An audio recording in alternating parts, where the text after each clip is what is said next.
Welcome to the latest in our series of TopMedTalks 2. In these podcasts, the TopMedTalk team is in conversation with global thought leaders in perioperative care.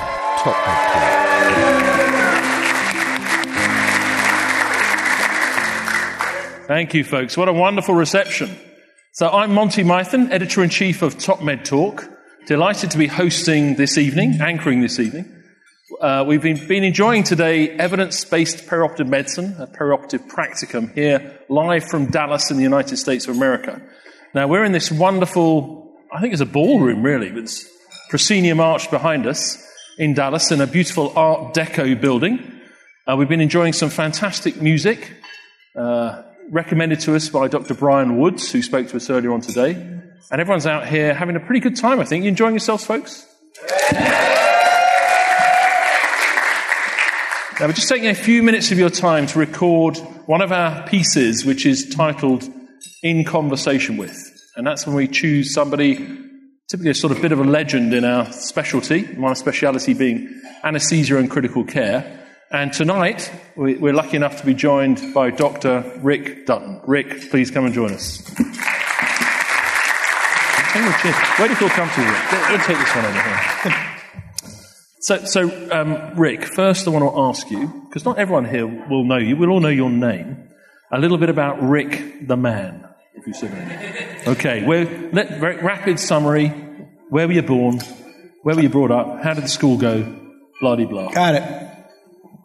Born in Montreal, grew up mostly in New England on a horse farm, moved a lot of horse manure in my formative years, qualifying me for a role in academic anesthesia. Did most of my school and training in Boston. Finished my anesthesia residency there in 1991. Went to work for the U.S. Navy, doing my payback, but I was in the Navy for 3.5 years. Then spent 17 years as eventually a professor of anesthesia in Baltimore at the University of Maryland. I was the chief of anesthesia at the Shock Trauma Center there, and for most of that time also the quality officer for the trauma center, as well as a number of other bits and pieces. Now, before you go on from that bit, I'm going to pause you there for 1 second. Because I think the first time I met you and heard your name, it was the fact that you're working at this place called the Shock Trauma Center. Yes, the world-famous Intergalactic Shock Trauma Center, right, Baltimore, Maryland. Which is a Brit, just sounds like a fantastic name. It's like we had a place called Bedlam, I think, which is like the lunatic asylum. And I work at somewhere called the Heart Hospital, like it's the Shock Trauma Center. Is the one. So was that a tough old place? Yeah, so this is the busiest trauma center in the United States. It's one of the first trauma centers, if not the first trauma center in the world, built from the ground up to be one building devoted to this single disease. And we took care of something on the order of 8,000 severely injured patients a year. Baltimore is a good place to do that, by the way. and it's that I spent a little bit of time working in the USA, and before I came over, this is 20-odd years ago, although I'd reasonably mature at that stage in medicine, working in critical care, I'd only seen 3 people who'd been shot. And one was accidentally with a crossbow, and the other one was a hunting accident with a shotgun. I'd never actually seen anyone deliberately shot before, but it seemed to be every day of the week, even in sleepy old North Carolina. How much of your work was... Yeah, so... We're not going to go too far into this one, by the way. Yeah, folks, so shock trauma, penetrating trauma, mostly gunshot wounds, was about 18% of our business the year I left. I had all the data, so I was in charge of that. And 18% doesn't sound like much. That was 1,000 gunshot patients a year. Right. So 3 would be an average day. Right. Wow. And a lot of it, the rest of it at that stage was motor vehicle accidents? Yeah, mostly, and falls and all the other usual sources of trauma. So that's a hectic old life. Mm-hmm. You're busy. Mm-hmm. You're tired doing that sort of work. Mm-hmm. Now, the next time I met you, I think you'd had to rethought things a little bit, perhaps. I don't know. But you got into quality in a big way. Yeah, I'd been in quality all along. I'd been doing that in Maryland, but it was more of a administrative sideline than a full-time profession. I actually started in that in the Navy. Day one, out of residency, walked into Bethesda Naval Hospital. I said, "Welcome aboard, Dr. Dutton. There's your office. There's the OR. You're the department quality officer. Boss expects a report once a month." And what were you reporting at that stage? Well, Everyone turned up to I was somewhat stunned by that, but I just enough wit to say, can I see last month's report? Oh, good idea. And so that's where I started from, and then eventually got some training both through the Navy and then as And what did that report look like then? That was a 2 or 3 page summary of what was going on in the anesthesia department. So some of it is just simple demographics. How many cases did we do? What kinds of patients? And some of it was listing of complications. Any outcomes in all of that? Short term. Right. And more word of mouth than systematic. That was pre-EHRs. There was no... So severe pain, throwing up too much? Never breathed little again. bit of that. Okay. But it would have to be noticeable to get there. So we don't jump forward then. The next time I remember a presentation from you, there are lots of scientific presentations in between, successful academic. You were starting to run this new institute for the ASA. Yeah. And I saw you give a presentation, and we'll come back to what happened next in a moment, but I thought I was so excited. You were showing outcomes of multiple centers around the United States of America. There was this new Institute of Quality, and I thought, this is the country that put a man on the moon. This is how it's all going to happen. The world is going to be completely different in about 2 years' time. Yeah. Getting there. What was that all about? Yeah, so in 2009, I was sort of ready for the next thing, and it turned out the next thing was the Anesthesia Quality Institute. ASA, our professional society here, had decided it was time to create a registry, get into that business, and it's a long story, but I wound up as the first director of that. And very interesting opportunity. I had a blank piece of paper and a big check, and I was a .com entrepreneur. Go get them. And that project got off the ground quickly, and it's still rolling very nicely. There are 500 or 600 anesthesia groups in the United States now that send their data there.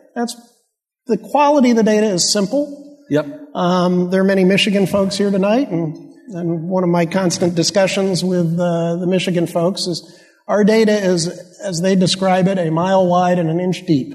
Okay. And that's largely true because it's what we can collect readily right now. So, reflecting on the time you spent there, proudest moments?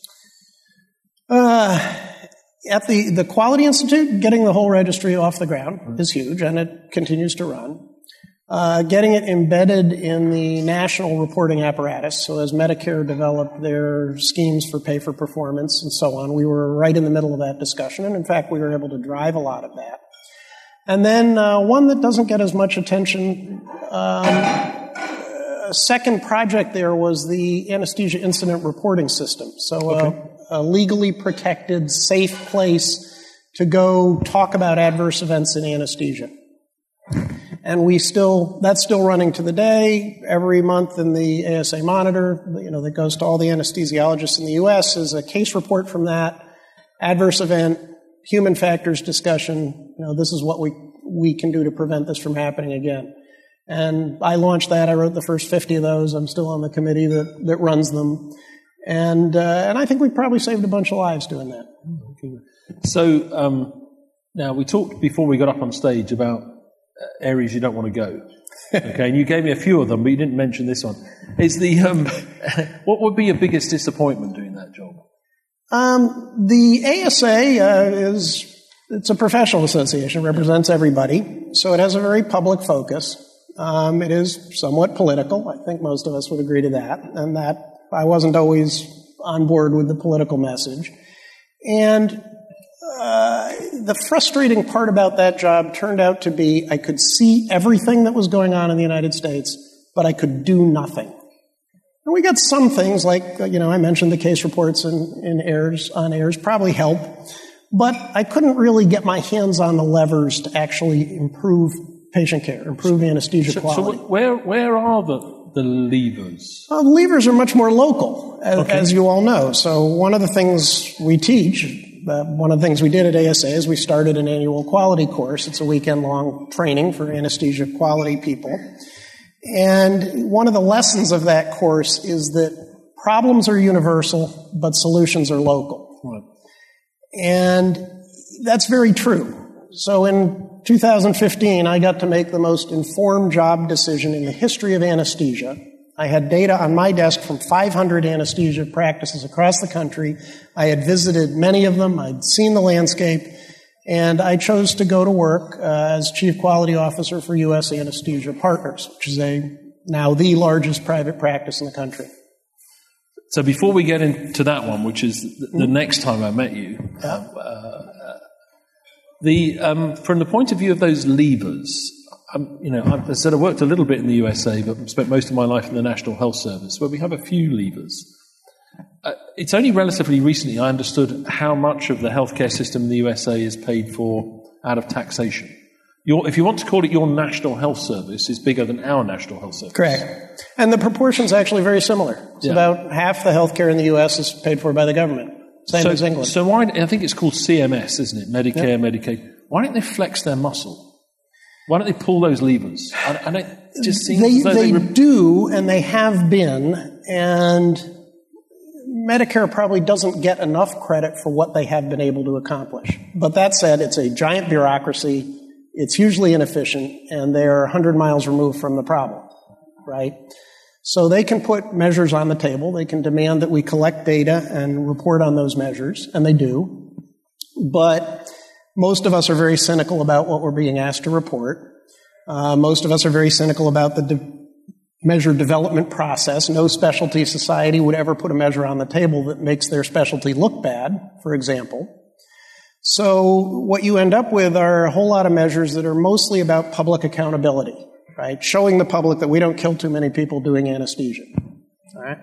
That we're kind of okay. And that's good data to have. We want to say that anesthesia is very safe. We want that message out there, but it's terrible for quality improvement, is the ambition there okay? We're okay? No, the ambition excellence? No, Medicare truly does have the ambition to get better over time, and they have been.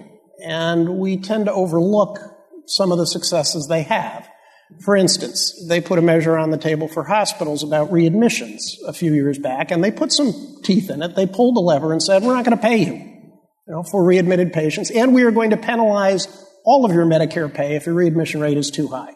Okay. So that's an example of them pulling a lever. That's a big lever. Yeah. And the rate dropped, it's probably up to 80% from before that measure to today in terms of readmissions. Now, I'm a cynic. Half of the drop was recoding and reclassifying and dodging around it, but some of it's real and some of it's legitimate, and somewhere in there is some real quality improvement.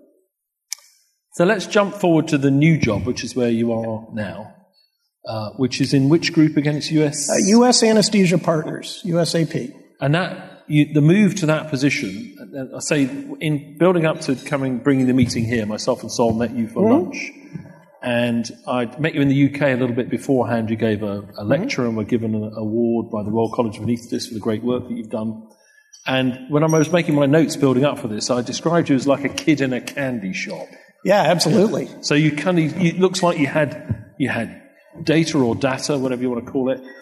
You had people to work with it, and you had levers. Is that right? Yes. Yeah. Yes, this is great. You're the new Wizard of Oz, is that right? Yeah, I have the best job in America, honestly. I love it. And, So tell us why it's so good. Okay, so I get but to... You said you wouldn't disclose your salary, so you won't ask. No, I'm not going there. I get to, especially because a bunch of my partners and CRNAs are here in the audience. So.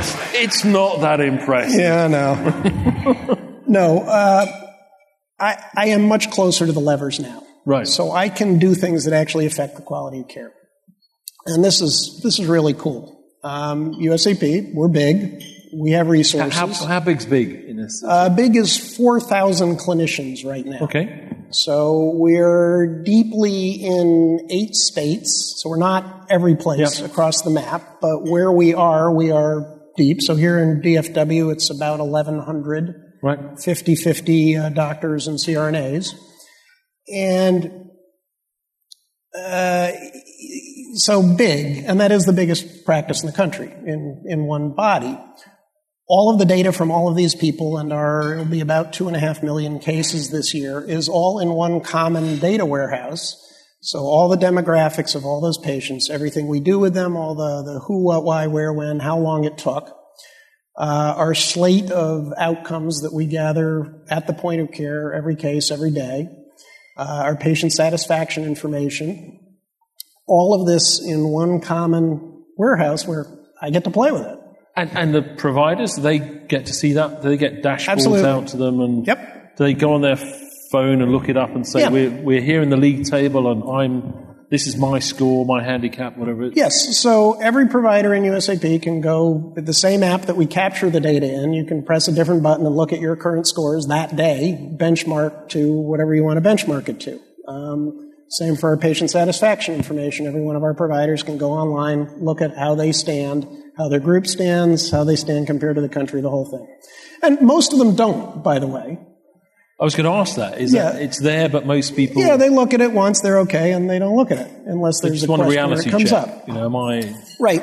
I think there's less... I think that is a less useful tool for improving quality. Okay. So picking up the patient satisfaction piece. So we send an anesthesia-specific satisfaction survey to every patient we touch. Right. We get about a 30 to 40% response rate to that. So I'm getting 500,000 return surveys a year.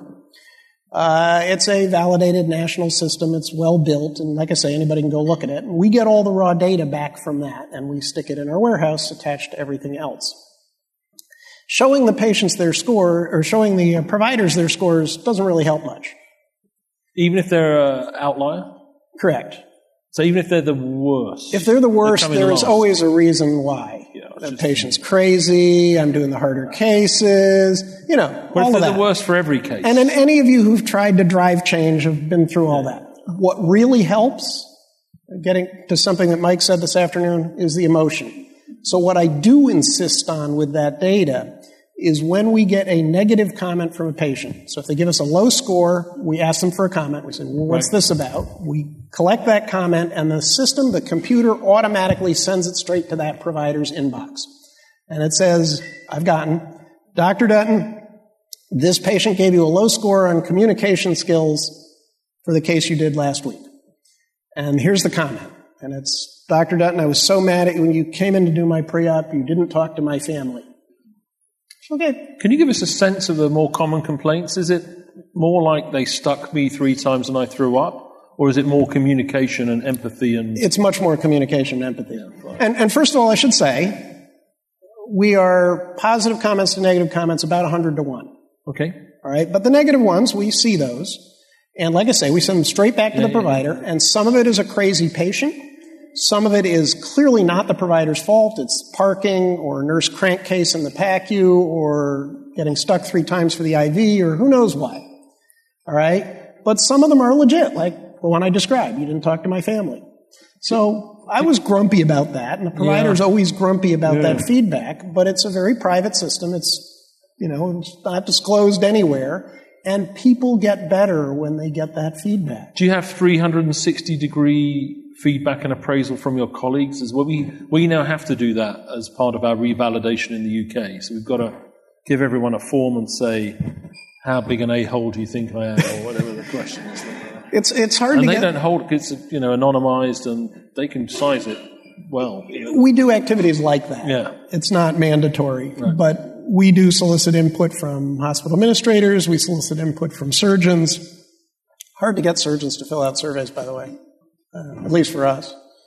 Where's Vicky? Vicky, can you come up and join us for a second, Vicky Morton? And if anyone wants to ask Rick, I was calling you Rick from the beginning. I've only ever known you as that. Rick's good. If anyone would like to ask a question, Well done.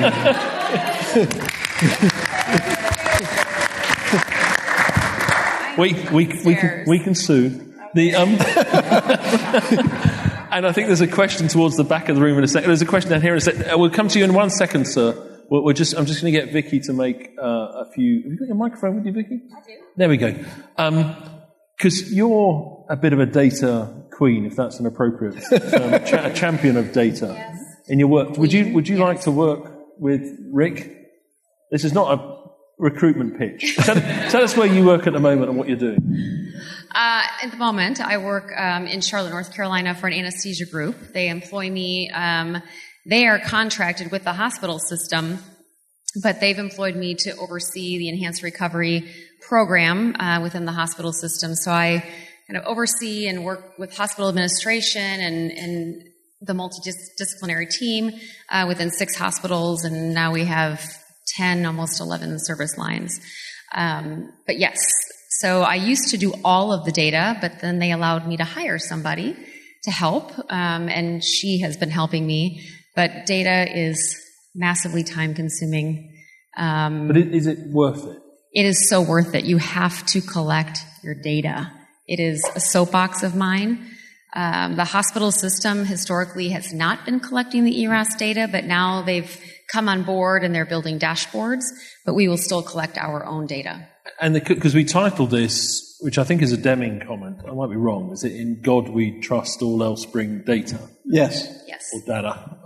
I at least cite him when I put that one up there. Would you like to have the system? Would it help if you had the system that Rick's talking about? Yep. How can I get on that? Yeah. So we deliver the data lots of different ways. So you went right to, do we give it to the providers? Absolutely. Do you give it to the patients? Do you give it to the payers? Yes. Oh, now we do. I'm actually working on a set of payer reports right now. But can you use that to leverage contracts? Can say? Well, yes. Brian showed one of the slides I actually used this afternoon, which is the one with the different insurance companies and their push toward value-based care. We do that. We actually get paid more in several contracts based on giving them data. Yeah. Any questions for Rick before we open up to the floor? Well, you're not allowed to say, "Do you have a job?" Always hiring, looking for talent. Now, how do you get everybody on board with actually the data piece of it? Because I struggle with that. Some people don't really value the data piece. USAP came together out of some very high-end practices that really got it. And remember, this was a very conscious job choice on my part. So I went where the soil was fertile to do this. And most of them already had some sort of mechanism for gathering data from cases. Because hospital systems are this way and their EHRs are this way and we're this way, we really have to do it ourselves. I'd love to be able to pull data out of the hospital's EHR in a big way, but that's 900 different problems for me right now, and we're picking at them one at a time, but it's going to take a long time. How do you identify your ERAS patients in the database? So if you're reporting this to payers, right, and they come to you and say, we'd love, because this happened to us, we'd love to impact your reimbursements, but how do we actually isolate the patients that you're impacting, and how do we measure that as an insurance company? Mostly that discussion, for us at least, has been at the local level. So I'm probably supporting, we have, 4 or 5 dozen ERAS programs across the country. Different sites, different service lines, and slightly different flavors in every different place, right? That's the local solution again. So my job is moving around the best practices. So we have a huge library of templates. You can go find everybody else's program. There's a committee that looks at those periodically and sort of curates that collection of documents. But anybody who wants to start a program can just go and pick up, here's an order set, here's the pathway, here's the things that we put in it, here are some references, all of that. Then locally, the first thing I say to them is, if you're going to start this, get some data right now. You'll all be much happier if you do this. And mostly they do, and then when the project rolls, you can get more and better data. The secret sauce, and I'm sure many of you in the room already know this, in my opinion, about really making an ERAS protocol go, is persuading the hospital to give that bunch of surgeons a nurse practitioner to own them and love them. And that NP who owns and loves that service does the education for the PACU nurses and the pre-op nurses and so on, and collects the data. So much like a trauma coordinator in my former life. They own the data. Yeah, go ahead. So we actually, we have one service line in our hospital, but they have navigators. So the bariatric team, they have navigators. They don't collect the data, but they do everything else and make sure everything else is done. And I had a meeting most recently with the VP of Surgical Services, and I said, how do we get navigators in every one of our service lines? And she agreed. She's like, we need that. And I said, because that is a well-oiled machine, and we need to be able to have the collaboration and those people watching over everything. Hopefully in our system that will happen. It's just, it's not. I find that's the best way to do it. And then you can get very local data very specifically. I have a wonderful graphic from the colorectal program here showing compliance with the bundle as captured by the NP who owns the bundle versus length of stay. And it's enormously persuasive. So we're coming up to the last few minutes of this section. We're then going to take a quick break. We are going to come back to follow up and get many more voices from the floor. So in a few minutes' time, we're going to take a quick break. We'll get your comment now, sir. Then we'll take a break for about 15 minutes, reload our glasses. Those of you at home, do whatever you need to do. And then we're going to open up to the broader audience to make comments and ask questions, etc. Sir, before we break. I just wanted to... Who are you, sir? Sorry. Sabri Ayad from Cleveland Clinic. With the amount of data that you have you thought about the introduction of blockchain technology? Sorry, say that again? Have you discussed, with your team, if you want to introduce the blockchain technology to help you streamline the process of the data that you have?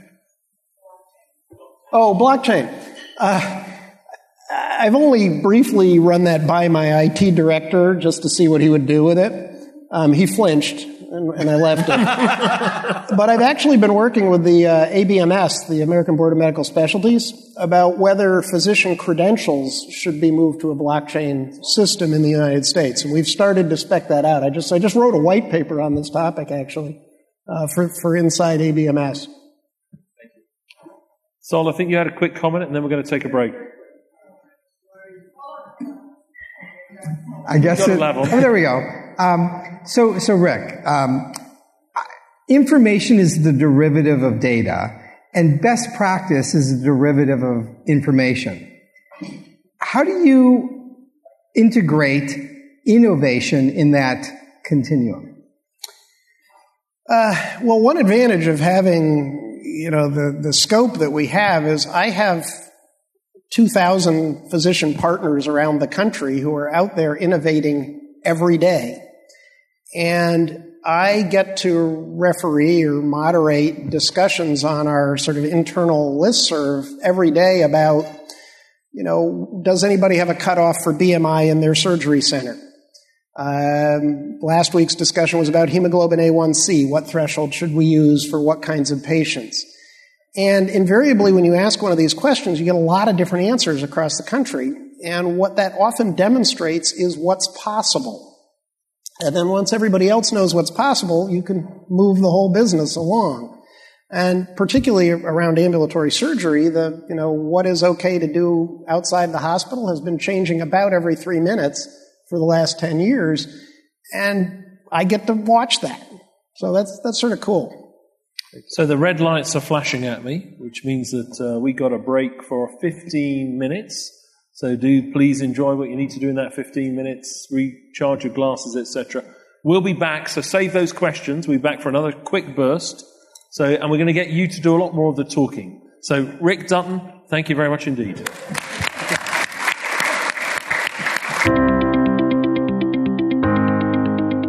Nate Majerison here. Thanks for listening to Top Med Talk.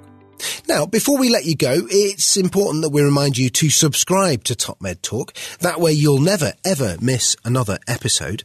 Also, if we could encourage you to join us on social media, Twitter, Facebook, LinkedIn, YouTube, pretty much every single social media platform, we're there. Join us. And finally, check out TopMedTalk.com. If you go to our website, you can subscribe to email updates. That way we can always tell you where we're going to be, what we're going to be doing, and how you can join us. TopMedTalk.com and click on the section marked email updates.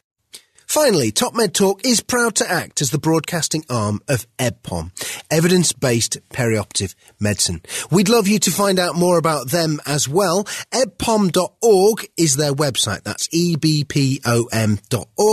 And if you go to ebpom.org/meetings, you can find out about some of the wonderful meetings that we attend and cover across the year here on Top Med Talk. That's ebpom.org/meetings.